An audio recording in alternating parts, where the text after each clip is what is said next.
Ils sont le visage d'une génération fauchée par la guerre. Durant 4 longues années de combat, ces jeunes hommes, animés du plus pur esprit de sacrifice, donnèrent leur vie dans les tranchées étroites de l'Est de la France au nom de la liberté. Ces anonymes en uniforme bleu horizon endurèrent les pires souffrances et virent s'écrire sous leurs yeux impuissants l'une des pages les plus sanglantes de notre histoire. Malgré la peur quasi permanente d'être cueillis par la mort, ces soldats accomplirent la tâche que leur avait confiée la patrie en repoussant l'envahisseur venu d'au-delà du Rhin. Ces héros, on les appelle les poilus. Au mois d'août 1914, au tout début de la Première Guerre mondiale, les lignes françaises sont enfoncées sur près de 200 km par l'armée allemande. Seulement, alors que l'ennemi s'apprête à marcher sur Paris, les troupes alliées, commandées par le maréchal Joffre, arrêtent in extremis les Allemands lors de la terrible bataille de la Marne. Cette victoire décisive marque l'enlisement du premier grand conflit mondial. Ce qui était initialement une guerre de mouvement devient soudainement une guerre de position. Désormais, sur le front de l'Ouest, les deux armées se font face et campent dans des lignes de tranchées s'étendant de la mer du Nord jusqu'à la frontière franco-suisse. Dedans, les journées sont longues et déprimantes. Tenaillés par la faim, les poilus attendent jour et nuit dans des conditions inhumaines que l'artillerie allemande bombarde la position. Au milieu de cet enfer, le soldat Jules Grosjean raconte « Je crois n'avoir jamais été aussi sale. Ce n'est pas ici une boue liquide comme dans l'Argonne. C'est une boue de glaise épaisse et collante, dont il est presque impossible de se débarrasser.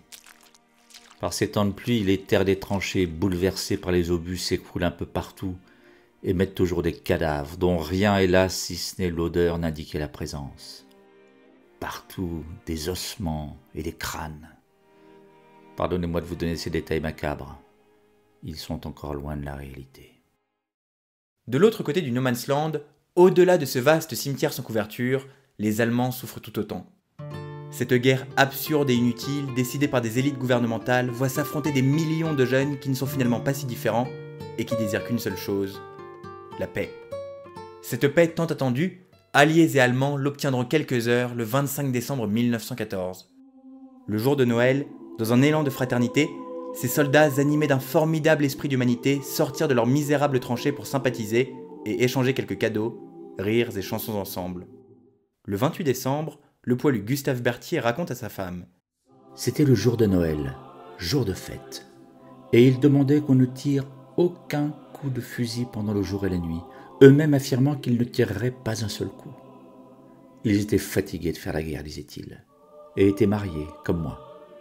Ils me passèrent un paquet de cigares, une boîte de cigarettes boudorées. Je leur glissai le petit Parisien en échange d'un journal allemand. » Hélas, malgré cette trêve, tous avaient déjà attrapé la guerre, et ils se remirent à lutter dans ce décor tragique bien assez vite. Terrés dans leurs tranchées, recouverts de boue jusqu'à la ceinture et brisés par le froid, les poilus essuient régulièrement des pluies d'obus tirées par les gueules d'acier ennemis. Et soudain, alors qu'ils se croient déjà en enfer, un coup de sifflet strident retentit. Sommés d'équiper leurs baïonnettes au bout du canon de leurs fusils, ces jeunes sont appelés une nouvelle fois à la mort. Au cri de « Pour la France !», les soldats sortent de la terre et se ruent à l'assaut des lignes allemandes au beau milieu du No Man's Land où la vie n'a pas sa place. Un à un, les hommes ploient sous la mitraille. Ceux qui parviennent encore à avancer entre les cratères et les barbelés marchent sur les corps maculés de sang et parfois incomplets de leurs frères d'armes. Au terme de l'assaut, l'armée s'empare de la position ennemie, mais à quel prix? Cette boucherie n'a pas de sens. Les deux camps semblent obstinés dans le sacrifice absurde d'une génération et les quelques mètres grappillés aujourd'hui seront bientôt reconquis par l'adversaire. La sanglante bataille de Verdun ne déroge pas à la règle. Durant 9 mois, des centaines de milliers de combattants s'entretueront inutilement et nombre d'entre eux laisseront leur vie dans ce paysage lugubre. Pour tenir bon, ils pensent à leurs femmes, à leurs enfants qui les attendent à la maison, mais les jours noirs et les nuits blanches s'enchaînent sans laisser voir un jour meilleur. Heureusement, les lettres permettent d'extérioriser un peu l'horreur afin de ne pas être dévoré de l'intérieur. La vie ici est très dure. Dans les tranchées, l'odeur de la mort règne. Les rats nous envahissent, les parasites nous rongent la peau. Nous vivons dans la boue, elle nous envahit, nous ralentit et arrache nos grolles. Le froid se rajoute à ces supplices.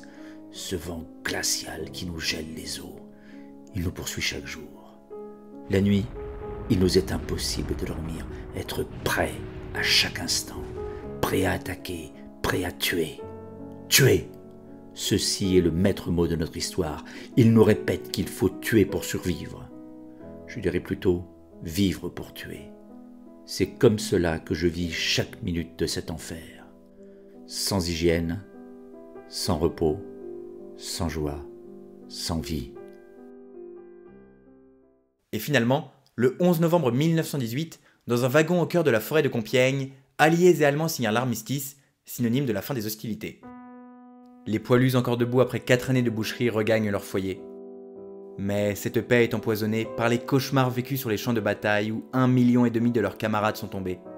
Beaucoup de survivants ne parviennent pas à récupérer, comme s'ils avaient laissé une partie de leur âme au fond d'une tranchée.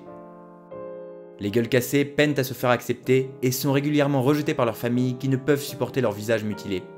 Des centaines de milliers d'autres, indemnes physiquement, sont atteints de troubles psychiques dus aux interminables pluies d'obus.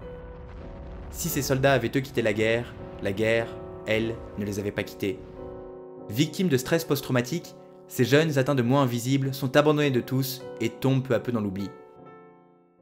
Un siècle plus tard, dans pratiquement chaque ville, chaque village du pays, un monument aux morts se dresse fièrement.